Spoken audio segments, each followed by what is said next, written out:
what you might want to know about your statin therapy research articles.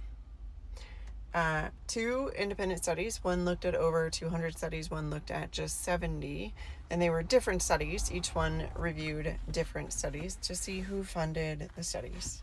The results, a whopping 68% of studies on statins are funded by a pharmaceutical company who makes a statin drug.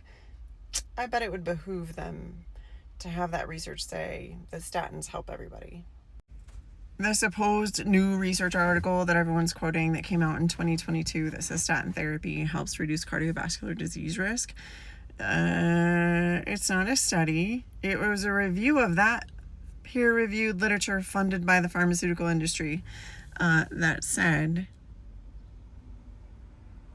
if you have any history of cardiovascular disease, or you have diabetes, or you have high blood pressure, or you have high cholesterol, or you have high inflammation, you should be on a statin drug. And particularly if you're anywhere between the age range of 40 and 75. Wait, so almost 70%. Almost only 30% of the research is solid, because only 30% of the research isn't funded by a company that makes a statin drug. But you're making these or statements to include more people in your drug use. And the group that put out that study on their website never mentions that they're independent of a pharmaceutical industry. They only mention that they are not government funded. So this is not a recommendation of your government. It's their independent research. Independent research that was funded by the pharmaceutical industry. There are tons of research articles that say that statin therapy prevents a heart attack. But how many people do you know that are on a statin drug that have had a heart attack? I know quite a few. Just saying. On top of knowing several people that have had a heart attack while on a statin drug, the other thing that I know is that I've been running a program since 2014 that has helped people in 6 weeks come off high blood pressure medication, statin medication, and other GLPs that have been on the market for a while, as well as metformin, because we fix their metabolism, we get rid of underlying infections, and we lower the inflammation in the system, and lo and behold, they no longer have high in cholesterol. And let's talk about things that can't make us money in the pharmaceutical industry, but can certainly help with things like cholesterol, insulin resistance, high blood pressure, blood sugar control, repair of the endothelial lining,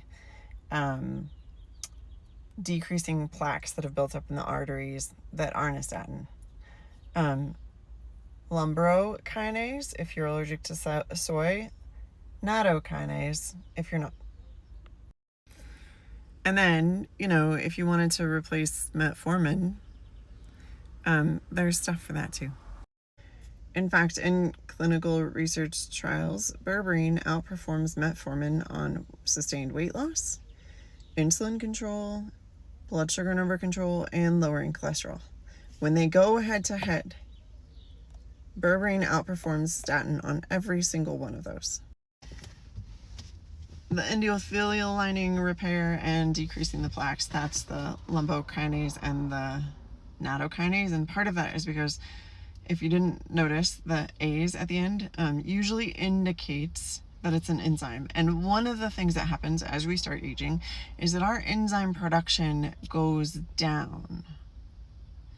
And so we have to do things to support those enzymes. And also, if you didn't know this, one of the reasons I harp on protein so much is that proteins are amino acids. You want to know what else is an amino acid? Your enzymes, including your digestive enzymes, including your pancreatic enzymes, including a lot of things that you probably don't realize are enzymes. So if you're protein deficient, you're likely also enzyme deficient.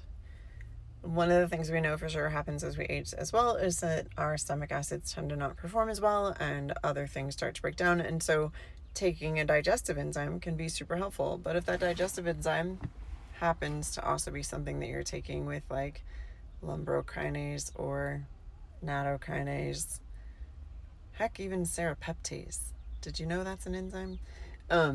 Those things could help repair the lining of your cells, repair the lining of your blood vessels. And you wouldn't need to drive your cholesterol so low that the rest of your body doesn't function, like your brain or your nerves appropriately, because they would have the myelin sheath or the ability to convert vitamin D from the sun. And it should be a little alarming that each one of those things on their own is an or statement, because that basically makes it so that literally 80% of the population should be on a statin drug. That's their criteria. 80% of the population should be on a statin drug. And here's the other thing. And I'm just going to say this because to question is normal. It's how we develop critical thinking patterns. Did you know that in the literature surrounding even Graves' disease, which is an autoimmune disorder that attacks the thyroid and causes it to speed up and then causes a heart condition that would then cause somebody to need to be on a statin drug. In 80% of those studies, people responded to the placebo as if they were getting the medication to stop their Graves' disease. So, a lot of people aren't going to be happy about this. They have never compared a statin drug in the same identical situations, nutrition, environment, socioeconomic status, never compared it to a placebo to see if they could change it without the statin drug. Why do you think that is? I just told you that 80% of the studies for Graves' disease show that people respond to the placebo as if they are getting the medication to treat Graves' disease. Why do you think they won't compare a statin to a placebo? And when we have any one subject that over half of the research is bought and paid for by the pharmaceutical industry, I question every bit of that research. Every bit. Not to mention, if you've watched my other video on how pharmaceutical research is done, you also know that if somebody has a genetic mutation that causes them to not process drugs well, and they don't respond as expected, like they say they started taking a statin and their cholesterol continued to elevate, their data gets thrown out of the study. And therefore, so do their side effects.